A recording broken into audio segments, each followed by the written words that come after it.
விருதுநகர் மாவட்டம் கிருஷ்ணன் கோவிலில் கல்வி பணியில் கடந்த 34 ஆண்டுகளாக சிறப்பாக சேவையாற்றி வரும் பிபிஎம்எம் கல்வி நிறுவனங்கள், கலை மற்றும் அறிவியல் கல்லூரி, பொறியியல் கல்லூரி, நர்சிங் கல்லூரி, கல்வியியல் கல்லூரி உள்ளிட்ட பல்வேறு கல்வி நிறுவனங்கள் ஒரே வளாகத்தில். சந்திரசேகரன் சார், விவசாயிகள் போராடலையா?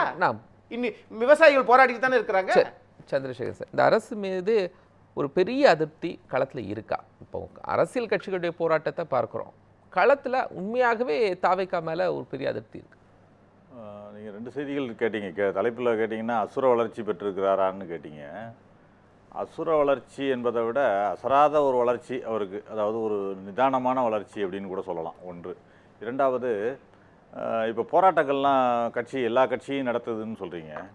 அதெல்லாம் அந்தந்த கட்சி அவங்கள ரீட்டைன் பண்ணிக்கிறதுக்கு, அவங்கள தக்க வச்சுக்கிறதுக்கு, தன்னுடைய இருப்பை நிலைநிறுத்தி கொள்வதற்கு செய்து கொண்டிருக்கிறார்கள் தான் நான் சொல்லுவேன். ஏனென்றால் இந்த தேர்தல் முடிவுக்கு பிறகு அதிமுகவுக்கு ஏமாற்றம்னா திமுகவுக்கு தடுமாற்றம், அது மாதிரி தான் இருக்குது. நீங்கள் கள நிலவரம் அதுதான். ஏனென்றால் அதிமுக ஒரு ஆளும் கட்சி, அதற்கான எதிர்ப்பலை இருக்குது அப்படின்னு சொன்னால், திமுகவிற்கு எதிர்ப்பலை இருந்தது என்று சொன்னால், அதற்கு அந்த எதிர்ப்பலையை யார் உபயோகப்படுத்தி இருக்கணும்? அதிமுக தான். லிட்ரலி எதிர்க்கட்சியாக அதிமுக வந்திருக்க வேண்டும். அந்த இடத்தை கூட கோட்டை விட்டு இன்றைக்கி அவங்க கட்சியில் உள்ளவங்களை இருத்திக்கிறதுக்கு எந்த பக்கம் மூட்டை பிரிஞ்சு யார் ஓட போகிறாங்கன்னு தெரியாமல் பார்த்துக்கிட்டு அதற்காக அங்கங்கே ஏதோ ஒரு இடத்துல ஒரு போராட்டம் ஏதோ ஒன்று செஞ்சுக்கிட்டு இருக்காங்க. ஒன்று அதை ஏதோ ஒன்று சொல்லிட முடியுமா சார்? தொடர்பாக, மேகதாது தொடர்பாக எல்லாவற்றுக்கும் தான் நீங்க போராட்டம்னா, நீங்க என்னமோ மேகதாது காவிரி இஷ்யூ எல்லாம் என்னமோ தாவேக்கா அரசு வந்த பிறகுதான் வந்த மாதிரி சொல்றீங்க. அது என்ன இன்னைக்கா வந்திருக்கு? நீங்க எல்லாம் வச்சுட்டு போன இஷ்யூ தானே இன்னும் தொடர்ந்துகிட்டு இருக்கு. இன்னைக்கு திமுக அதிமுக எல்லாம் தொடர்ந்து வைத்து விட்டு சென்ற இஷ்யூ தானே இன்றைக்கு தொடருது. இல்லை இந்த 3 மாதத்தில் ஏதாவது ஒரு இஷ்யூ வந்திருக்கு புதுசா அப்படின்னு சொன்னால், அந்த நீங்கள் மின்வெட்டை கூட சொல்லலாம். மின்வெட்டு கொஞ்சம் அதிகமாக இருக்குது, அதுக்கும் பல காரணங்கள் சொல்லப்படுது. இந்த அதிகப்படியான வெப்பநிலை, எல்னினோ, இந்த பிரச்சனைகள்லாம் சொல்லப்படுது. ஒன்று.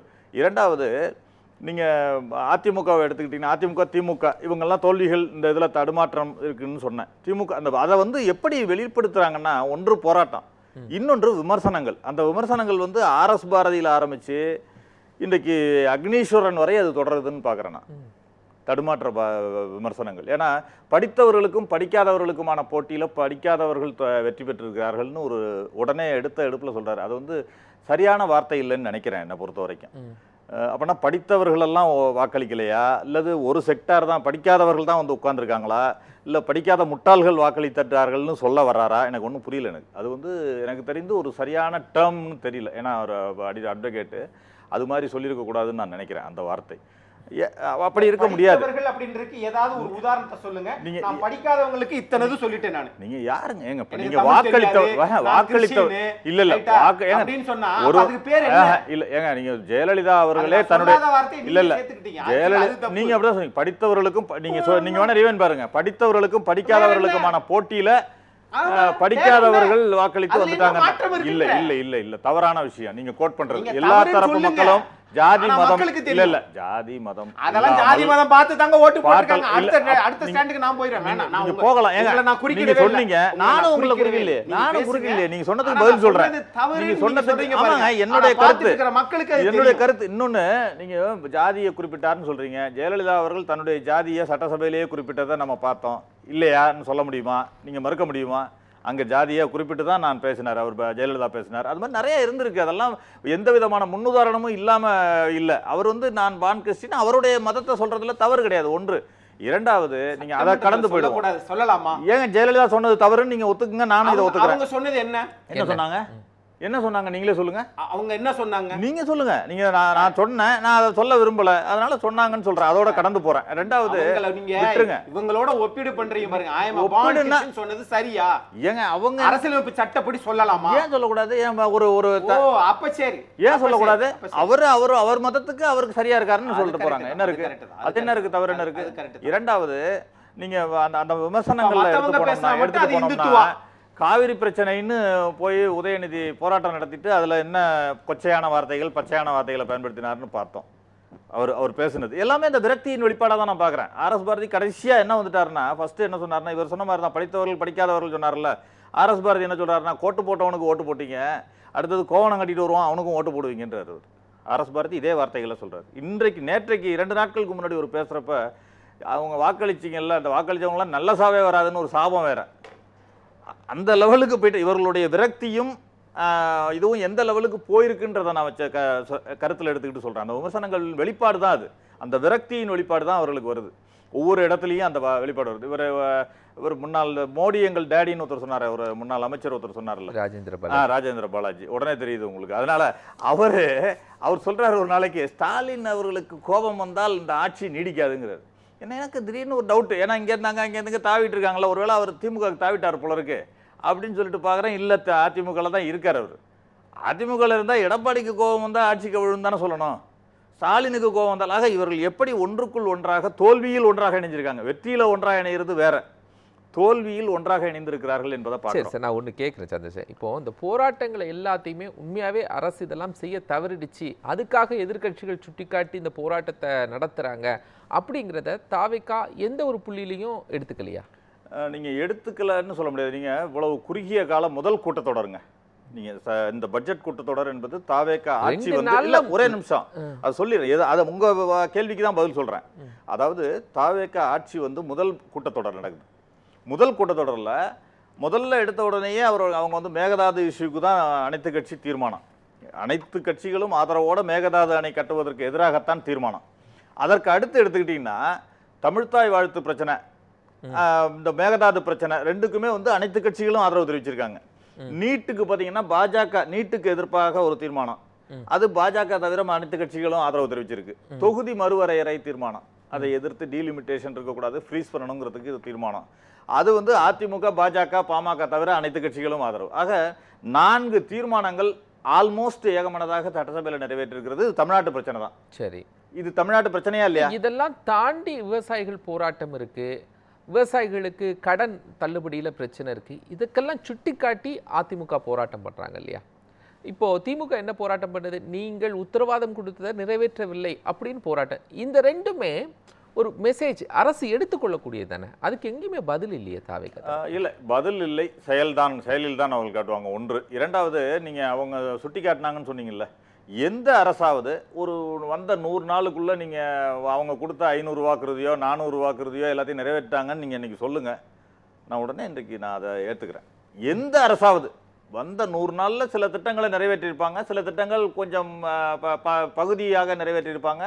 இதுதான் எல்லா அரசுலையும் நடந்திருக்கு. ஏன் 5 வருடங்களை முடித்து விட்டு சென்ற பிறகு கூட அதிமுக கொடுத்த வாக்குறுதிகள் பல இருக்குது, பெண்டிங் இருக்குது. நான் சொல்ல முடியும், வரிசையாக சொல்ல முடியும். ஏன் செல்ஃபோன் எல்லோருக்கும், ரேஷன் கார்டு வச்சிருக்கிறவங்களுக்குலாம் செல்ஃபோன் தரோன்னாங்க. எல்லா இடங்களிலும் இலவச வைஃபை பொது இடங்களெல்லாம் தரேன்னு சொன்னாங்க. ஏதோ ஒரு 500 ரூபாய்க்கு ஏதோ ஒரு கார்டு தரேன், அட்டை தரோம், நீங்கள் போய் இதிலெல்லாம் வாங்கிக்கலாம், கைத்தறி துணிகள்லாம் வாங்கிக்கலான்னாங்க. இதெல்லாம் எனக்கு நினைவில் இருக்கிறது. எப்போ 10 வருஷம் முன்னாடி கொடுத்தது. நிறைவேற்றினாங்களான்னு கேட்டால் இல்லை. அது மாதிரி நிறையா சொல்ல முடியும், வரிசையாக சொல்ல முடியும். அதே மாதிரி திமுக அரசும் பல கோரிக்கைகள், பல திட்டங்களை அவங்களும் விட்டுட்டு தான் போயிருக்காங்க. அவங்களுமே 500 வாக்குறுதிகள், 505 வாக்குறுதிகள்லாம் நம்ம சொல்லுவோம், நம்ம நிறைய விவாதம் பண்ணியிருக்கோம். அதுலேயும் பல பெண்டிங் தான் இருந்திருக்கு. நீங்கள் எந்த அரசும் நாங்கள் செய்வோம் என்று சொல்கிறது எதற்காக என்று சொன்னால், நாங்கள் செய்யலாம் என்ற ஒரு ப்ரப்போசல் தான், திட்டம் தான். அவர் வந்து இதெல்லாம் செய்ய முடியும், இதெல்லாம் இந்த மக்களுக்கு கொடுக்க வேண்டும் என்பதற்காக ஒரு திட்டத்தை முன்வைக்கிறாங்க. அந்த திட்டத்தை வந்து 5 வருடங்களில் எவ்வளவு நிறைவேற்ற முடியுமோ அவ்வளவு நிறைவேற்றி அந்த மக்களுக்காக செய்ய வேண்டும் என்பதுதான் அவர்களுடைய எண்ணம், குறிக்கோளாக இருக்கும். நீங்கள் அதற்கு அட்லீஸ்ட், அதாவது 50 வருடம் 30 வருடம் 40 வருடம் ஆண்ட கட்சிகளுக்கு நம்ம கொடுக்கறத விட இவர்களுக்கு 6 மாதம் இல்லை 1 வருடம் கொடுக்க வேண்டும் என்பதுதான் என்னுடைய கருத்து. அட்லீஸ்ட் 1 வருடம் நீங்கள் கொடுத்து இதையெல்லாம் செய்ய வேண்டும். ஏனென்றால் இப்போ 3 மாதத்துக்குள்ள முதலீட்டாளர் மாநாடு நடத்தி 104 புரிந்துணர்வு ஒப்பந்தங்கள் 1 லட்சம் கோடிக்கு மேலே இது கொண்டு வந்திருக்கோன்னு சொல்கிறாங்க. நீங்கள் முன்பெல்லாம் கேட்டிருக்கோம், நீங்கள் இவ்வளோ புரிந்துணர்வு ஒப்பந்தம் போட்டேன், நீங்கள் இவ்வளவு கோடி வந்துச்சுன்னு சொன்னீங்க, எங்கே அது, அதற்கான வெள்ளை அறிக்கை கொடுங்கலாம் நம்ம பல காலகட்டங்களில் எல்லா அரசுட்டையும், அதிமுக அரசாக இருக்கலாம், திமுக அரசாக இருக்கலாம், நம்ம கேட்டிருக்கோம். இவர் வந்த உடனேயே 3 மாதத்துலேயே அதை அறிவிச்சிருக்காரு. இவர்களுக்கான கேள்வி வரும்ன்றது அவங்களுக்கு தெரியாதா? ஆக அதை மெட்டீரியலைஸ் என்ன ஆகுது அப்படிங்கிறது போக போக பார்க்கணும். நீங்கள் இந்த 3 இவர் கூட திமுக அமைச்சர் கூட சொல்லியிருக்காரு, இதில் நாங்கள் 70% முடிச்சு வச்சிருந்தது தான் இவங்க புரிந்துணர்வு ஒப்பந்தம் போட்டிருக்காங்கலாம் சொல்லியிருக்காரு.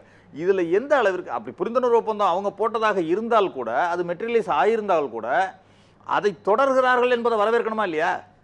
நீங்கள் திமுக போட்டாங்க நான் இல்லைன்னு சொல்லாமல் இருக்கணும்ல. இப்போ ஒரு குறிப்பாக எடுத்துக்கிட்டால் பல ஆட்சிகள் ஆட்சியில் கொண்டு வந்த திட்டங்கள் எல்லாம் நிறுத்தி தான் பார்த்துருக்கோம், அல்லது சிதைத்து தான் பார்த்துருக்கோம். குறிப்பாக ஒரு அம்மா உணவகம்னு ஒரு உதாரணத்துக்கு எடுத்துக்கிட்டிங்கன்னா, அதிமுக ஆட்சியில் கொண்டு வந்து சிறப்பாக செயல்பட்ட திட்டம் தான். அதே இது திமுக ஆட்சியில் செயல்படலைன்றதை அதிமுக பல குற்றச்சாட்டுகளை வச்சுச்சு. திமுக ஆட்சியில் அது சிதைக்கப்பட்டது, சரியாக செயல்படவில்லை, இன்னும் பல குற்றச்சாட்டுகள் இருந்துச்சு. ஆனால் இவங்க வந்த உடனே அந்த அம்மா உணவகத்தை மறுபடியும் சீரமைத்து அதை செயல்படுத்திட்டு இருக்காங்களா இல்லையா? அது மாதிரி அவர் இந்த சுதந்திர தின உரையில் கூட விஜய் குறிப்பிடுறார், இதுவரைக்கும் நான் வந்து எல்லா திட்டங்களையும் கடந்த ஆட்சியின் முதலமைச்சர்கள் கொண்டு வந்த எல்லா திட்டங்களையும், நல்ல திட்டங்களை எல்லாவற்றையும் நான் பின்தொடர்வேன்னு சொல்லியிருக்காரு. இது எல்லாவற்றையும் விட கடந்த அரை நூற்றாண்டில் தமிழகத்தில் கேட்காத ஒரு கோஷம் இன்றைக்கு ஒலித்து கொண்டிருக்கிறத நான் பார்க்குறேன். ஊழலற்ற அரசு, நேர்மையான நிர்வாகம். லஞ்சம் ஊழல் எங்கும் இருக்கக்கூடாது. யாராவது லஞ்சம் கேட்டால் அண்ணன் விஜய்கிட்ட சொல்லு, தம்பி விஜய்கிட்ட சொல்லு அப்படின்னு சொல்ற மாதிரி சொல்ற ஒரு முதலமைச்சர் இன்றைக்கு வரைக்கும் இந்த அரை நூற்றாண்டுல யாரையாவது பார்த்துருக்கோமா என்று கேட்டால் இல்லை.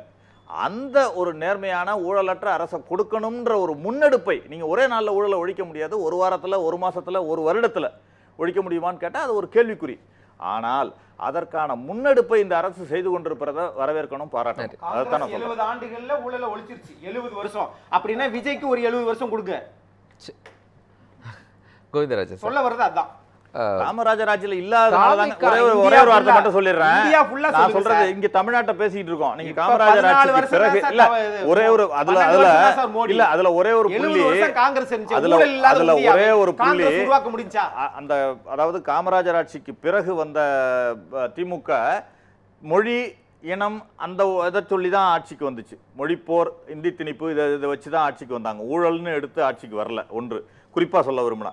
ஆனால் அதே நேரத்தில் எம்ஜிஆர் அவர்கள் ஆட்சிக்கு வந்த பொழுது நான் ஊழலை ஒழிப்பேன், ஊழல் திமுக ஆட்சியை வீழ்த்துவேன் அப்படின்னு சொல்லி தான் அவர் கையில் எடுத்து தான் கட்சியை ஆரம்பித்து ஆட்சியை பிடித்தார். ஆனால் அவர் ஆட்சியும் குற்றச்சாட்டுகள் பல விஷயங்கள் வந்துச்சு. அதன் தொடர்ச்சியாக செஞ்சா நம்ம பேசுவோம்.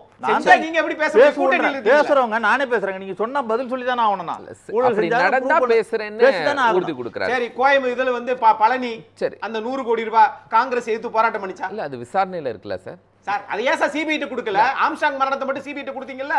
இவங்கள்ட்ட ஒரு கான்ஃபிடன்ட் இருக்கு, செஞ்சிருவோம் அப்படின்னு. எல்லாமே செஞ்சிருவாங்கன்னு நினைச்சுதான் போட்டிருக்கோம். இன்னைக்கு அதாவது ஊழலை ஒழிக்க முடியுமான்னு தான் பேசிக்கிட்டு இருக்கோம்.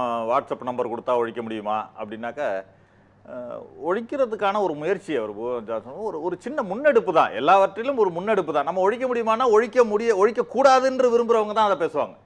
ஒழியக்கூடாது, அப்படியே இருக்கணும் அப்படின்னு நினைக்கிறவங்க தான் அதை பேசுவாங்க. அந்த இதை கூட ஒரு முயற்சியாக எடுத்துக்கலான்றதுல ஒன்றும் தவறு கிடையாது. அதே மாதிரி சட்டசபையில் பலர் தடுமாற்றத்தோடு பேசுகிறாங்க, இது பண்ணால் கூட அந்த துணிச்சல், லைவில் காட்டுற துணிச்சல் இருக்குல்ல, அதை பாராட்டணும் முதல்ல. ஏன்னா கடந்த ஆட்சியில் கூட அவங்க திமுக வாக்குறுதியே கொடுத்தாங்க, சட்டசபை வந்து லைவில் காட்டுவோம். கடைசி வரைக்கும் இல்லை. எதிர்கட்சி தலைவரெல்லாம் காட்டலைன்னு இவங்களே கூட நிறைய விவாதத்தில் பேசியிருக்காங்க. எதிர்கட்சி தலைவர் இருக்கிறப்ப மட்டும் கட் ஆயிடும். அது அப்படியெல்லாம் தவறான தகவல். அதே கூட அப்ப உடனே போயிட்டு பதில் சொல்லிட்டாரு, தவறுன்னு சொல்லிட்டாங்க. நீங்க யாரோ ஒருத்தர் சொன்னதை வச்சு அவர் பேசினாருன்னு உடனே உள்ள போயிட்டு வந்துட்டு பதில் சொல்லிட்டாங்க. நீங்க அதை பாக்குறது இல்ல, ஒரு இதை மட்டும் பாக்குறீங்க. இன்னைக்கு பாராளுமன்றத்துல கூட லைவ்ல காட்டுறப்ப எதிர்கட்சி தலைவராக இருக்கிற ராகுல் காந்தியை காட்ட மாட்டாங்க. அது மாதிரி எல்லாம் இருக்கிறத பாக்குறோம். ஆனால் இன்றைக்கு இங்கு தடுமாற்றத்தோடு பேசினாலும், தவறாகவே சில கருத்துக்கள் வந்தால் கூட துணிச்சலாக அந்த லைவை காட்டுறாங்க. மக்கள் இன்றைக்கு பார்த்தீங்கன்னா டிவி சீரியல் பார்க்குறவங்கெல்லாம் கூட இன்றைக்கு லைவை பார்த்து தெரிந்து கொள்ளக்கூடிய, அடுத்த தலைமுறை வந்து சட்டசபை எப்படி நடவடிக்கை நடக்கிறது என்பதை தெரிந்து கொள்ளக்கூடிய ஒரு ஆர்வம் வந்திருக்கிறதுங்கிறதையும் நான் பார்க்குறேன். நான் சாதாரணமாக சொல்லலை, உள்ள ஃபேக்டை சொல்கிறேன். எல்லாரும் வந்து லைவை வந்து பார்க்குறத, சட்டசபை லைவை பார்க்குறோம். இது வந்து ஒரு நல்ல ஜனநாயக புரட்சியாக நான் பார்க்குறேன். இத்தகைய துணிச்சல் உள்ள ஒரு அரசை நம்ம வரவேற்கணும். ஒரு ஊழல் இந்த லைவை நம்ம டைரெக்டாக இதை வந்து லைவ் காட்டணும். ஏன்னா அவங்க நினச்சிருந்தா இப்போ வந்து புதிதாக தான் அமைச்சர்கள்லாம் வந்திருக்காங்க, ஒரு காரணத்தை சொல்லியிருக்கலாம். புதிதாக அமைச்சர்கள்லாம் வந்திருக்காங்க, ஒரு தடுமாற்றத்தோடு கூட பேசலாம், அதனால் இப்போ கொஞ்ச நாளைக்கு லைவை தள்ளி வைக்கிறோன்னு சொன்னால் யாரும் ஒன்றும் நீங்கள் சொல்ல முடியாது. ஆனால் அதே நேரத்தில் அதை துணிச்சலாக லைவ் பண்ணுறதையும் நம்ம பாராட்டணும். ஊழலை ஒழிக்கும் முயற்சியையும் முன்னெடுக்கின்ற முயற்சியையும் நம்ம பாராட்டணும். அதுதான் இன்றைக்கு மக்களுடைய நம்பிக்கையை பெற்ற ஆட்சியாக வந்திருக்கிறதுன்றது தான் உங்களுடைய இதுவும் இருக்கிறது. அதாவது எதிர்கட்சி இன்னொன்னும் சொல்லியிருக்காங்க, எதிர்கட்சிகள் மீதான அவநம்பிக்கைன்றதும், அந்த அவநம்பிக்கையை நம்பிக்கையாக மாற்ற வேண்டிய பொறுப்பு வந்து இவங்கள்ட்ட இருக்கு. நன்றி.